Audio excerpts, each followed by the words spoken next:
और जैसे ही भगवान वहां पहुंचे, भगवान के पहुंचते ही कहते हैं, धवल धाम मणिपुर पुरटपट सुघटित नाना भांति, सिय निवास सुंदर सदन शोभा किमि कही जाति। जो भगवती कुशरी जी का महल है, उनका जो भवन है बड़ा दिव्य है, उसकी शोभा कैसी कही जाए।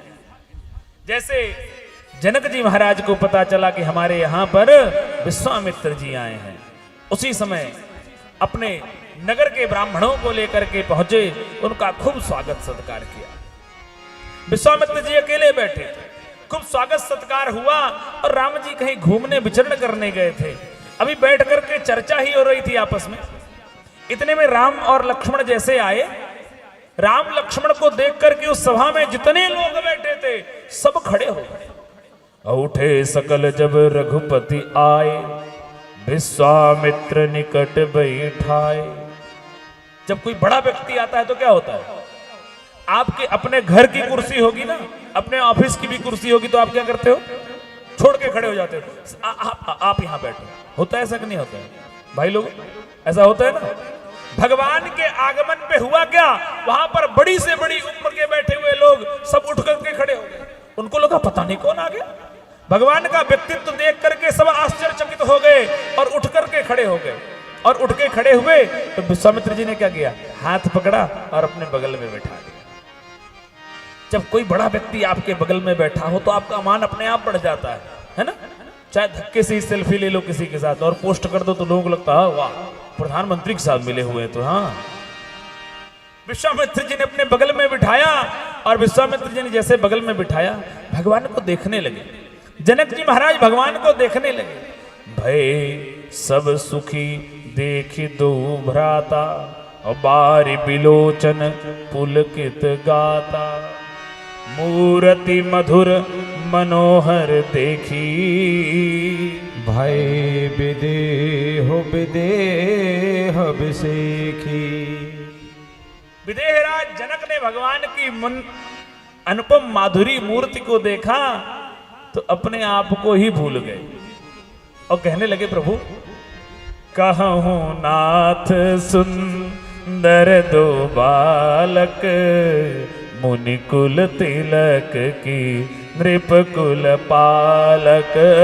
कहूं नाथ दो सुंदर बालक, मुनिकुल तिलक की नृपकुल पालक।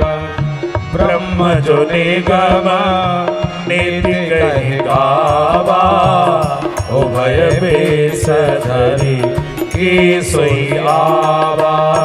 सहज विराग रूप मन मोरा, थकित होत जिमि चंद्र चकोरा।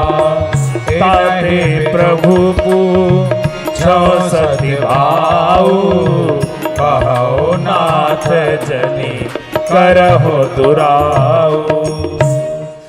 विश्वामित्र जी के सामने जनक जी हाथ जोड़ करके खड़े हो गए और कहते कहते क्या कहने लगे, सच सच बताना। क्या कहते, सच सच बताना। भगवान सोचो तो सही, मतलब जनक जी को शक लग रहा है, जनक जी को संदेह हो रहा है कि कहीं झूठ न बोल दे विश्वामित्र जी, क्योंकि जनक जी को भी थोड़ी बहुत तो पहचान है ही ना। जनक जी कहते, कहूं नाथ सुंदर दो बालक। बड़ी सुंदर है ये अपने महात्माओं के हैं कि किसी राजा के हैं। हाँ, नृपकुल तिलक, मुनिकुल तिलक की नृपकुल पालक। किसी राजा के बालक है कि अपने हैं ये।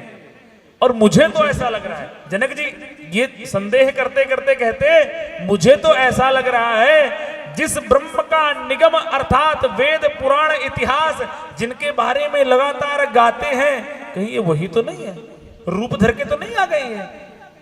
अच्छा, ऐसा लग रहा है, जनक जी कहते ऐसा लग रहा है, सहज विराग रूप मन मोरा।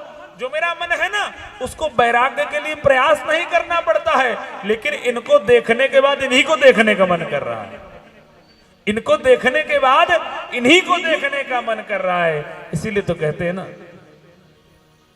परमात्मा की रूप माधुरी कितनी अत्यंत सुंदर है। ताते प्रभु पूछो सत्य भाव, सच सच बताना ये है कौन?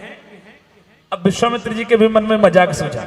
वो कहते हैं इन्हें बिलोकत अति अनुरागा, बरबस ब्रह्म सुख ही मन त्यागा। अब विश्वामित्र जी कहते हैं ये प्रिय सब ही जहां लगी प्राणी, मन मुस्काही राम सुनि बानी। विश्वामित्र जी कहते तुमको ही नहीं, ये जिनको दिख जाते हैं उन्हीं को प्रेम हो जाता है। ये चीज ही कुछ ऐसी है, ये चीज ही कुछ ऐसी है, ये जिनको दिख जाते हैं उसी को प्रेम हो जाता है। कहते मनुष्य ही नहीं, इनसे तो पशु पक्षी भी प्रेम कर बैठते हैं, ये इतने सुंदर हैं। और तो और इनके शत्रु भी कहते हैं बध लायक, ये बध के लायक नहीं है। पुरुष अनूपा, खरदूषण ने क्या कहा? खरदूषण ने यही तो कहा ये मारने के लायक नहीं है। कोई बात नहीं, बहन की नाक काट दी तो कोई चक्कर नहीं, लेकिन ये मारने के लायक नहीं है। बध लायक नहीं, पुरुष अनूपा, ये तो अनुपम पुरुष हैं, ये मारने लायक नहीं है। और इसीलिए विश्वामित्र जी कहते हैं ये प्रिय सब ही जहां लगी प्राणी, मन मुस्काही राम सुन बानी। राम जी अंदर अंदर मुस्कुरा रहे हैं। अभी सच मत बताओ, ब्याह भी करना है और जान जाएंगे कि मैं ही राम हूं तो ये बिना बात के ही सब कुछ बात बना देंगे। इसलिए कुछ आनंद तो लेने दो गुरुदेव। तो गुरुदेव तुरंत कहते रघुकुल मणि दस रथ के जाए, मम हित लागी नरेश पठाई। ये राजा दशरथ के पुत्र हैं, ये राजा दशरथ के पुत्र हैं। मेरे काम के लिए राजा दशरथ ने इनको भेजा है। और जनक जी मन ही मन में कह रहे हैं बाबा जी काहे झूठ बोलते हो, सही काम तो इन्होंने मेरा करना है, मेरे काम के लिए भेजा है। सच तो यह है परमात्मा जिसको भी मिल जाए उसे लगता है वो सिर्फ मेरा है। एक परमात्मा ही तो है पूर्णमदः पूर्णमिदं पूर्णात् पूर्णमुदच्यते पूर्णस्य पूर्णमादाय पूर्णमेवावशिष्यते। वो पूर्ण होता हुआ भी शेष है और जिसको मिलता है वो पूरा मिलता है। सच तो यह है संसार जब भी मिलेगा आधा मिलेगा, अधूरा मिलेगा, और परमात्मा जब भी मिलेगा पूरा मिलेगा, पूरा मिलेगा और सिर्फ पूरा मिलेगा। आप देखो, आप एक बार अपने आप चेक करके देखो। आप संसार में हो, आपका शरीर आपका अपना है ना, आपके शरीर पर आपका पूरा अधिकार है, पक्का? सच में देख लें, पूरा अधिकार है शरीर पर। आप दाहिनी करवट लेट के देखो, बाएं करवट का सुख ले लोगे? बोलो, अभी तो हाँ हाँ कर रहे थे। ले लोगे? पीठ के बल लेट के देखो, पेट का सुख ले लोगे? नहीं ना। तो आपका शरीर संसार का है, इसीलिए आपका शरीर भी आपको पूरा सुख नहीं दे सकता है। लेकिन मेरे गोविंद जिसको मिलते हैं, वो जिसको मिलते हैं पूरे के पूरे मिलते हैं। उनमें आधा अधूरा कुछ है ही नहीं, वो हमेशा पूरे ही होते हैं।